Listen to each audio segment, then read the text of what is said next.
Hey there, Internet friends. Trevor Starkey here with another episode of Movie Monday, coming at you this week with a doubleheader of sorts. Two movies that both feature a young woman kind of trying to figure out her place in the world while also searching for her long-lost father. That is in A Wrinkle in Time as well as Tomb Raider. Now, both of these are, of course, based on pre-existing properties. Wrinkle in Time I don't really have too much experience with. I never read the book kind of growing up. I did see there's a local company in town called Child's Play. They do really phenomenal like children's theater using adult actors and performers often.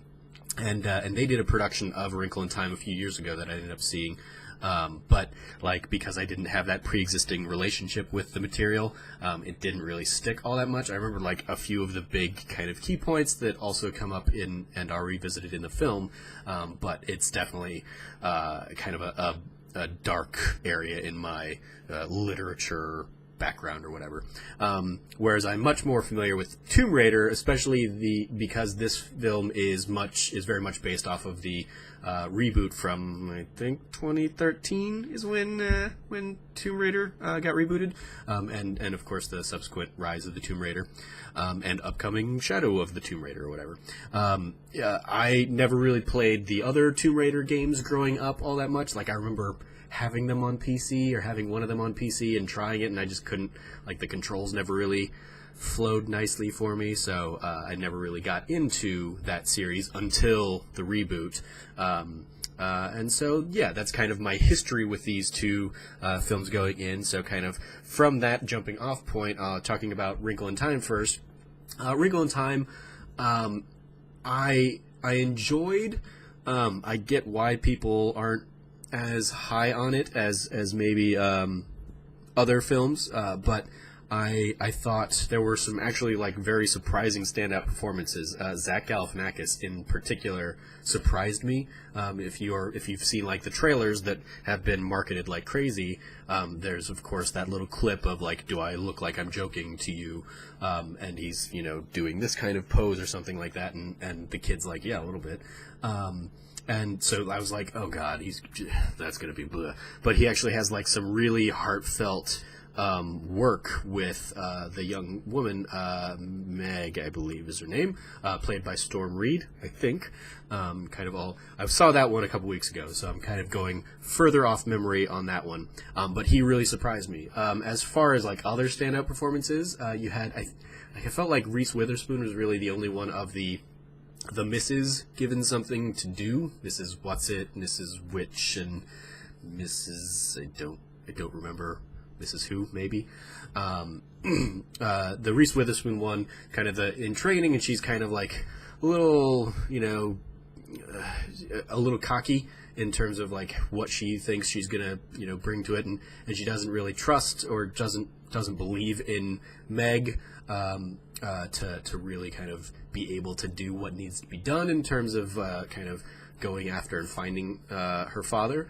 And then you also have young Charles Wallace, young little actor. I don't remember who played him, but I thought he actually did a pretty good standout role for what that character needs. He is a very kind of like super knowledgeable young, 7-year-old or something like that, like really young kid, which could be really handled badly if you don't get the right kind of child actor in that role. And I thought whoever they did get cast, I thought all the performances were fine. Of the younger actors really stood out to me. And Storm Reid, I think, also really does a good job of embodying Meg with her insecurities and her doubts that she's constantly trying to overcome throughout this film on her journey of self-discovery, as it were.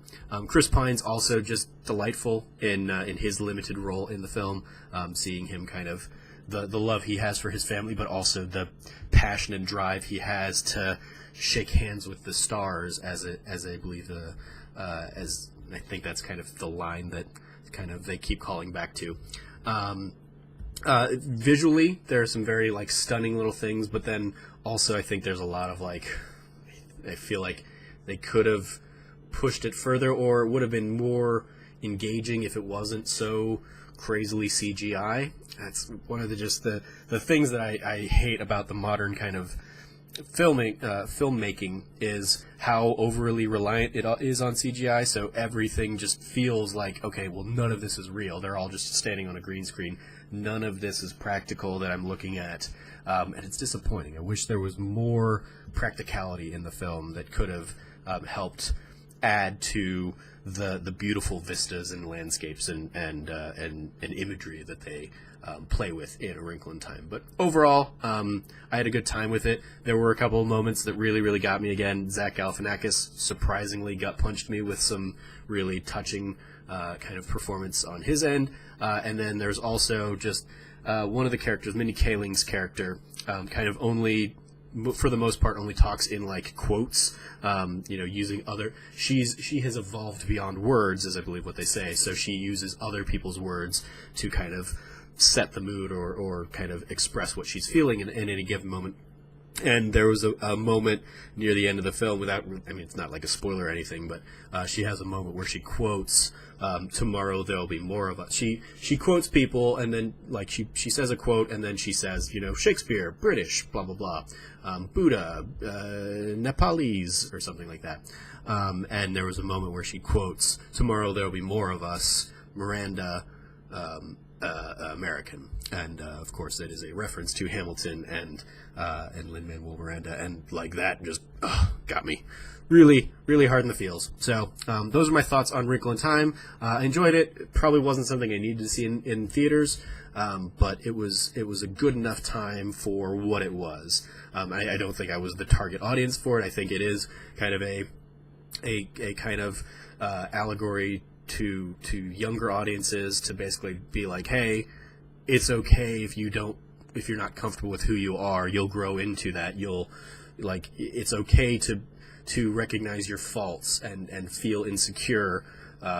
It gets better is kind of the moral of the story. So it was very much kind of geared towards, I think, that audience. And then Tomb Raider, which I just got back from seeing. I didn't really know what to expect, especially with all the mixed reviews that have been coming out. It's ultimately I land on it's like a fun action flick. It's not a great video game movie or anything like that. It's not a great action movie, but it's a fun popcorn flick.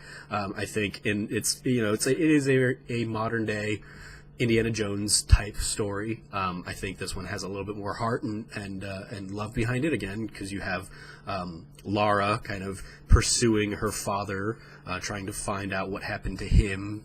He's been gone for 7 years, and so she goes on a quest to kind of uncover or just kind of learn the truth of where he disappeared off to. I think Alicia Vikander does a great job kind of embodying the badass Lara Croft kind of role, and again deals with her insecurities as well. She kind of has been, for years, with her father's disappearance, she kind of shunned her lineage and her name, and kind of has been trying to make it on her own until circumstances align and she has to kind of confront her father's passing or lose the estate or whatever. And so she ends up kind of uncovering a mystery that leads her to the island. It is very much the first game of this reboot. She goes off to this island where there's been these mystical powers that this ancient Japanese queen has been kind of hidden away because everything she touched turned to death or something like that. So it very much kind of pulls from that first game while also kind of setting up the broader universe. Trinity, if you are familiar with the game series, is kind of prominent in that they are the big bad evil corporation that's trying to capitalize on this myth and the death that it can bring and that kind of stuff.